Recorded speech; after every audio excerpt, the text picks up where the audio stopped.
Namaste devotees. Today it is Buddha Pradosha. The Pradosha coming on Budhavar, that is Wednesday, is called as Buddha Pradosha. This Pradosha has come in Brahma Yoga. On this auspicious day, let's listen to a very powerful Mahadeva mantra. This mantra is told by Brahmadi Devas. By listening to this powerful mantra with devotion for 108 times each today in the morning and evening, obstacles will be removed, prosperity will be obtained, sins done in all 84 lakh previous births will be destroyed, and spiritual clarity will be obtained. Before listening to the mantra, if you are new to the channel, subscribe the channel, press the nearby bell icon and select all option. Also comment as Om Mahadevaya Namaha.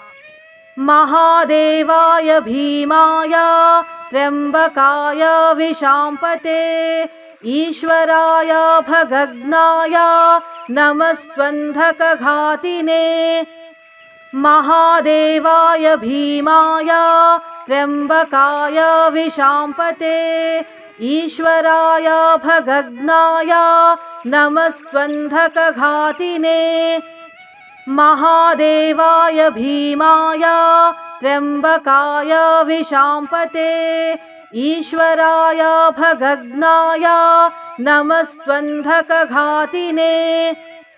महादेवाय भीमाय त्र्यम्बकाय विशाम्पते ईश्वराय भगग्नाय नमस्त्वन्धकघातिने महादेवाय भीमाय त्र्यम्बकाय विशाम्पते ईश्वराय भगग्नाय नमस्त्वन्धकघातिने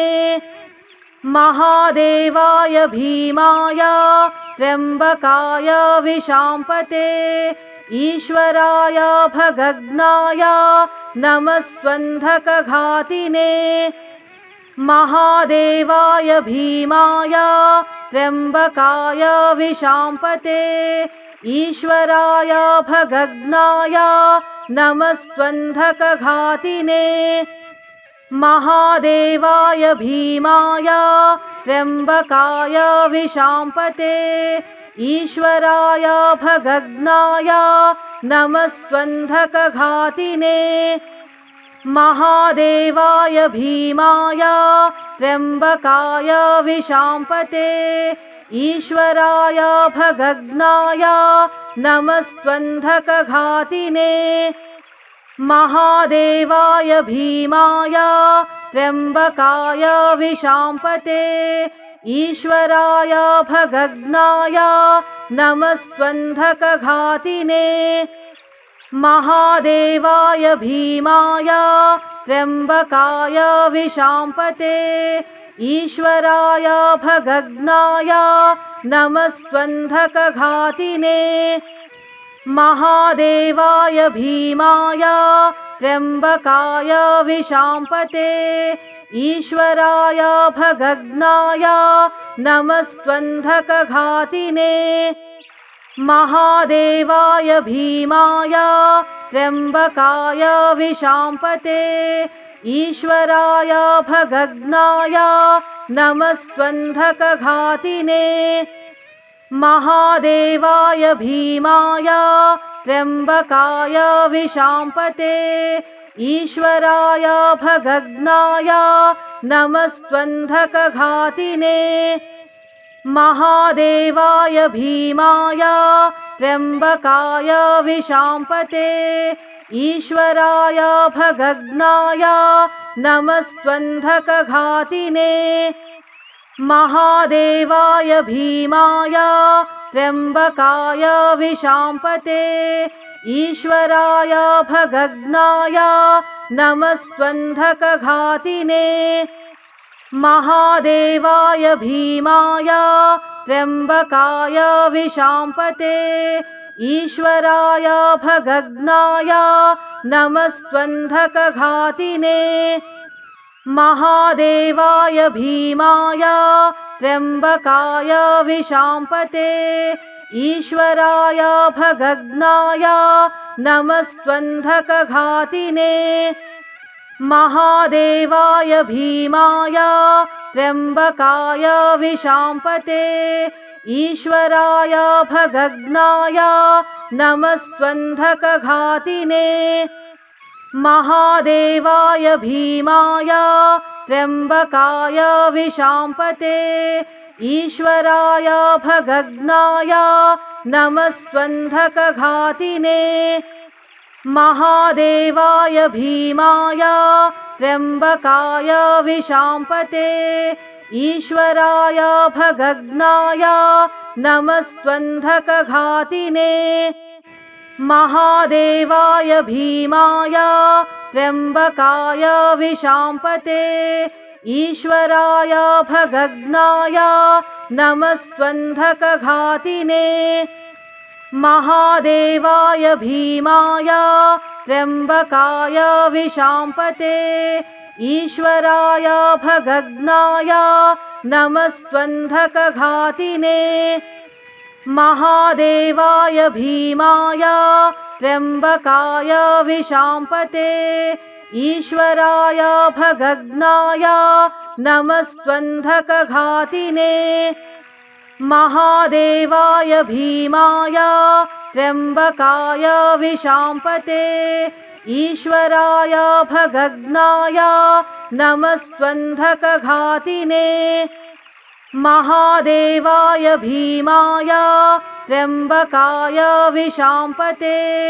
ईश्वराय भगग्नाय नमस्त्वन्धकघातिने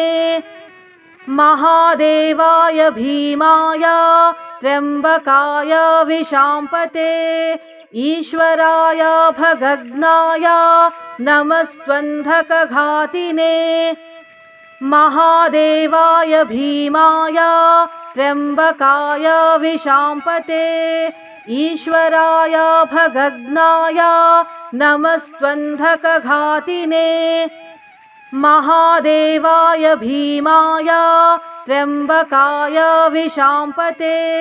ईश्वराय भगग्नाय नमस्त्वन्धकघातिने महादेवाय भीमाय त्र्यम्बकाय विशाम्पते ईश्वराय भगग्नाय नमस्त्वन्धकघातिने महादेवाय भीमाय त्र्यम्बकाय विशाम्पते ईश्वराय भगग्नाय नमस्त्वन्धकघातिने महादेवाय भीमाय त्र्यम्बकाय विशाम्पते ईश्वराय भगग्नाय नमस्त्वन्धकघातिने महादेवाय भीमाय त्र्यम्बकाय विशाम्पते ईश्वराय भगग्नाय नमस्त्वन्धकघातिने महादेवाय भीमाय त्र्यम्बकाय विशाम्पते ईश्वराय भगग्नाय नमस्त्वन्धकघातिने महादेवाय भीमाय त्र्यम्बकाय विशाम्पते ईश्वराय भगग्नाय नमस्त्वन्धकघातिने महादेवाय भीमाय त्र्यम्बकाय विशाम्पते ईश्वराय भगग्नाय नमस्त्वन्धकघातिने महादेवाय भीमाय त्र्यम्बकाय विशाम्पते ईश्वराय भगग्नाय नमस्त्वन्धकघातिने महादेवाय भीमाय त्र्यम्बकाय विशाम्पते ईश्वराय भगग्नाय नमस्त्वन्धकघातिने महादेवाय भीमाय त्र्यम्बकाय विशाम्पते ईश्वराय भगग्नाय नमस्त्वन्धकघातिने महादेवाय भीमाय त्र्यम्बकाय विशाम्पते ईश्वराय भगग्नाय नमस्त्वन्धकघातिने महादेवाय भीमाय त्र्यम्बकाय विशाम्पते ईश्वराय भगग्नाय नमस्त्वन्धकघातिने महादेवाय भीमाय त्र्यम्बकाय विशाम्पते ईश्वराय भगग्नाय नमस्त्वन्धकघातिने महादेवाय भीमाय त्र्यम्बकाय विशाम्पते ईश्वराय भगग्नाय नमस्त्वन्धकघातिने महादेवाय भीमाय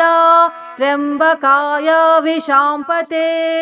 ईश्वराय भगग्नाय नमस्त्वन्धकघातिने महादेवाय भीमाय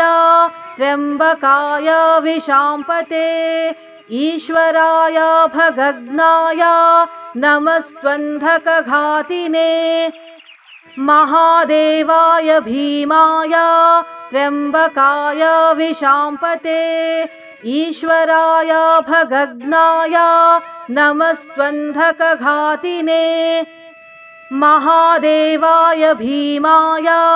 त्र्यम्बकाय विशाम्पते ईश्वराय भगग्नाय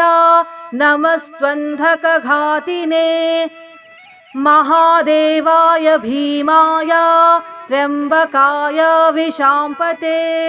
ईश्वराय भगग्नाय नमस्त्वन्धकघातिने महादेवाय भीमाय त्र्यम्बकाय विशाम्पते ईश्वराय भगग्नाय नमस्त्वन्धकघातिने महादेवाय भीमाय त्र्यम्बकाय विशाम्पते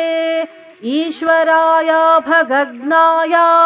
नमस्त्वन्धकघातिने महादेवाय भीमाय त्र्यम्बकाय विशाम्पते ईश्वराय भगग्नाय नमस्त्वन्धकघातिने महादेवाय भीमाय त्र्यम्बकाय विशाम्पते ईश्वराय भगग्नाय नमस्त्वन्धकघातिने महादेवाय भीमाय त्र्यम्बकाय विशाम्पते ईश्वराय भगग्नाय नमस्त्वन्धकघातिने महादेवाय भीमाय त्र्यम्बकाय विशाम्पते ईश्वराय भगग्नाय नमस्त्वन्धकघातिने महादेवाय भीमाय त्र्यम्बकाय विशाम्पते ईश्वराय भगग्नाय नमस्त्वन्धकघातिने महादेवाय भीमाय त्र्यम्बकाय विशाम्पते ईश्वराय भगग्नाय नमस्त्वन्धकघातिने महादेवाय भीमाय त्र्यम्बकाय विशाम्पते ईश्वराय भगग्नाय नमस्त्वन्धकघातिने महादेवाय भीमाय त्र्यम्बकाय विशाम्पते ईश्वराय भगग्नाय नमस्त्वन्धकघातिने महादेवाय भीमाय त्र्यम्बकाय विशाम्पते ईश्वराय भगग्नाय नमस्त्वन्धकघातिने महादेवाय भीमाय त्र्यम्बकाय विशाम्पते ईश्वराय भगग्नाय नमस्त्वन्धकघातिने महादेवाय भीमाय त्र्यम्बकाय विशाम्पते ईश्वराय भगग्नाय नमस्त्वन्धकघातिने महादेवाय भीमाय त्र्यम्बकाय विशाम्पते ईश्वराय भगग्नाय नमस्त्वन्धकघातिने महादेवाय भीमाय त्र्यम्बकाय विशाम्पते ईश्वराय भगग्नाय नमस्त्वन्धकघातिने महादेवाय भीमाय त्र्यम्बकाय विशाम्पते ईश्वराय भगग्नाय नमस्त्वन्धकघातिने महादेवाय भीमाय त्र्यम्बकाय विशाम्पते ईश्वराय भगग्नाय नमस्त्वन्धकघातिने महादेवाय भीमाय त्र्यम्बकाय विशाम्पते ईश्वराय भगग्नाय नमस्त्वन्धकघातिने महादेवाय भीमाय त्र्यम्बकाय विशाम्पते ईश्वराय भगग्नाय नमस्त्वन्धकघातिने महादेवाय भीमाय त्र्यम्बकाय विशाम्पते ईश्वराय भगग्नाय नमस्त्वन्धकघातिने महादेवाय भीमाय त्र्यम्बकाय विशाम्पते ईश्वराय भगग्नाय नमस्त्वन्धकघातिने महादेवाय भीमाय त्र्यम्बकाय विशाम्पते ईश्वराय भगग्नाय नमस्त्वन्धकघातिने महादेवाय भीमाय त्र्यम्बकाय विशाम्पते ईश्वराय भगग्नाय नमस्त्वन्धकघातिने महादेवाय भीमाय त्र्यम्बकाय विशाम्पते ईश्वराय भगग्नाय नमस्त्वन्धकघातिने महादेवाय भीमाय त्र्यम्बकाय विशाम्पते ईश्वराय भगग्नाय नमस्त्वन्धकघातिने महादेवाय भीमाय त्र्यम्बकाय विशाम्पते ईश्वराय भगग्नाय नमस्त्वन्धकघातिने महादेवाय भीमाय त्र्यम्बकाय विशाम्पते ईश्वराय भगग्नाय नमस्त्वन्धकघातिने महादेवाय भीमाय त्र्यम्बकाय विशाम्पते ईश्वराय भगग्नाय नमस्त्वन्धकघातिने महादेवाय भीमाय त्र्यम्बकाय विशाम्पते ईश्वराय भगग्नाय नमस्त्वन्धकघातिने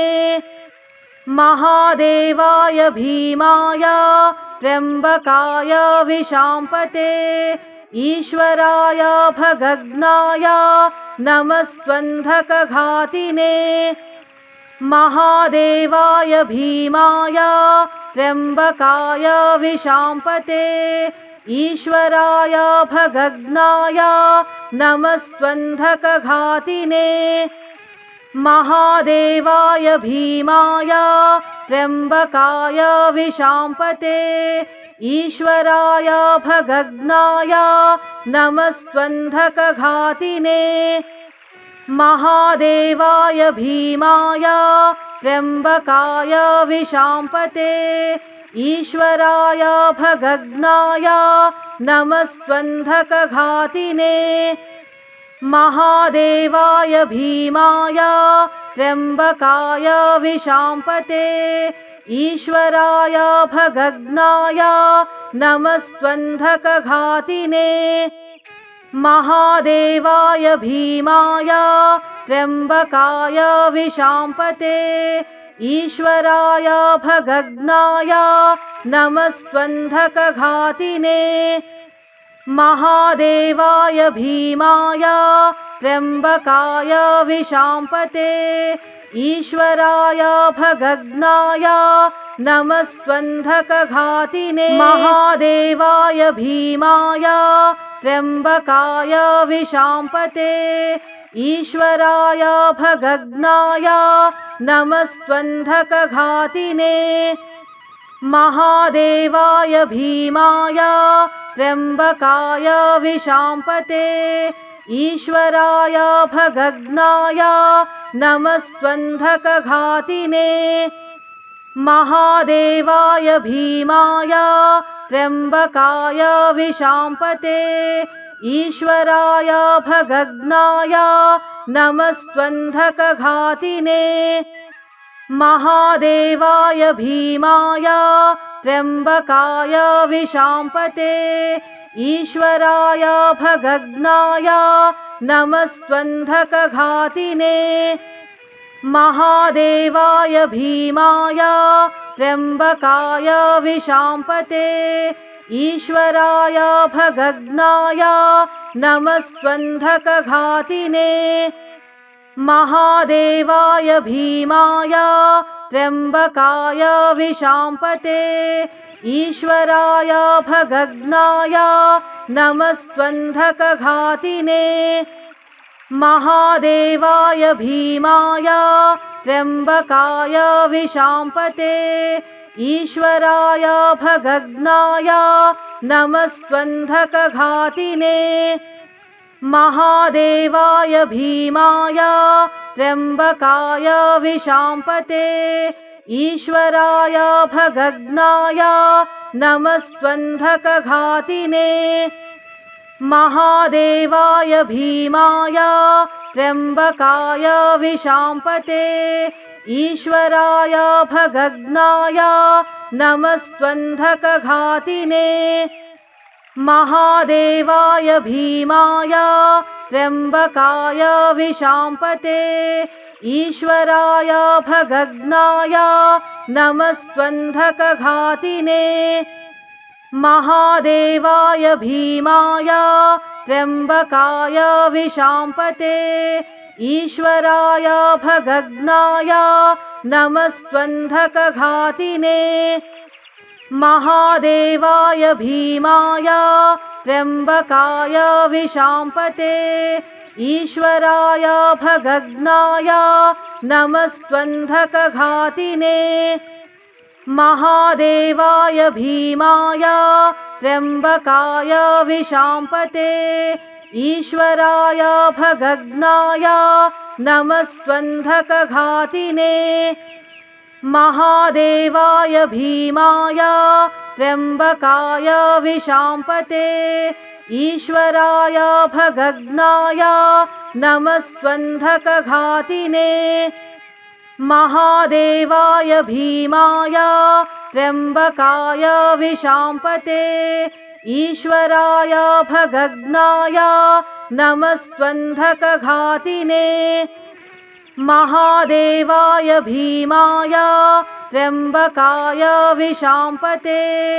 ईश्वराय भगग्नाय नमस्त्वन्धकघातिने महादेवाय भीमाय त्र्यम्बकाय विशाम्पते ईश्वराय भगग्नाय नमस्त्वन्धकघातिने महादेवाय भीमाय त्र्यम्बकाय विशाम्पते ईश्वराय भगग्नाय नमस्त्वन्धकघातिने महादेवाय भीमाय त्र्यम्बकाय विशाम्पते ईश्वराय भगग्नाय नमस्त्वन्धकघातिने महादेवाय भीमाय त्र्यम्बकाय विशाम्पते ईश्वराय भगग्नाय नमस्त्वन्धकघातिने महादेवाय भीमाय त्र्यम्बकाय विशाम्पते ईश्वराय भगग्नाय नमस्त्वन्धकघातिने महादेवाय भीमाय त्र्यम्बकाय विशाम्पते ईश्वराय भगग्नाय नमस्त्वन्धकघातिने महादेवाय भीमाय त्र्यम्बकाय विशाम्पते ईश्वराय भगग्नाय नमस्त्वन्धकघातिने